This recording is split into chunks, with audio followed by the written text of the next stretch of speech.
இப்போது எல்லாருக்கும் ஒரு பேராசை. நான் எல்லாத்தையும் சீக்கிரமாக அனுபவிச்சிடணும், எல்லாத்தையும் சீக்கிரமாக சம்பாரிச்சிடணும், எல்லாமே அனுபவிச்சு ஒரு பெரிய பணக்கார வாழ்க்கை எவ்வளோ சீக்கிரமாக செய்ய முடியும் செய்யணும். அதுக்காக நான் தப்பான வேலைகளையும் செய்வேன், தப்பு பண்ணவும் தயங்க மாட்டேன் அப்படிங்கிற ஒரு குருட்டுத்தனமான நம்பிக்கையோடையே அவங்க வாழ்ந்துட்டுருக்காங்க. ஆனால் ஒரு விஷயம் அவங்களுக்கு புரியவே இல்லை. பொறுத்தார் பூமி ஆழ்வார்னு சொல்லுவாங்க. எந்த ஒரு விஷயமும் உடனே கிடைச்சா போது அந்த விஷயத்தோட மதிப்பு நமக்கு தெரியறதில்ல. அதுதான் இங்கே பல பேரோட பிரச்சனையும் கூட. அதனால் என்ன பண்ணிடுறாங்க, எல்லாத்தையும் சீக்கிரமானு பெரிய வழக்குள்ளே போய் மாட்டிக்கிறாங்க. ஒன்று தெரிஞ்சுக்கோங்க, உங்களுக்கு திறமை இருக்குது. உங்களால் முடியாத ஒரு விஷயம் இந்த உலகத்தில் கிடையவே கிடையாது. உங்களை தாண்டி வந்த எத்தனையோ பேர் தப்பான வழியில் போய் பல பிரச்சனைகளை அனுபவிச்சுட்டு நீங்கள் பார்த்துட்டு தான் இருக்கீங்க.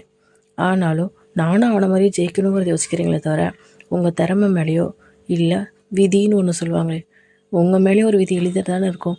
இவன் ஒரு இடத்துல உட்கார போகிறான்னு அது மேலேயும் உங்களுக்கு நம்பிக்கை இல்லை. அதுக்காக விதியை நம்பி உங்கள் லைஃப் அழிச்சிக்கோங்கன்னு நான் சொல்லலை. உங்களுக்கு என்ன வரும்னு உங்களுக்கு தெரியும், உங்களுக்கு என்ன டேலண்ட் இருக்குன்னு உங்களுக்கு தெரியும். இந்த உலகத்தில் உங்களை விட டேலண்ட் ஆனவங்க இல்லைன்னு உங்களுக்கு தெரியும். ஆனாலும் நான் சீக்கிரமாக அனுபவிக்கணுங்கிற ஒரே பேசையால் உங்கள் மொத்த வாழ்க்கையும் அழிச்சிடுறீங்க. தயவு செஞ்சு பொறுமையாக உங்கள் உழைப்பை மட்டும் போடுங்க.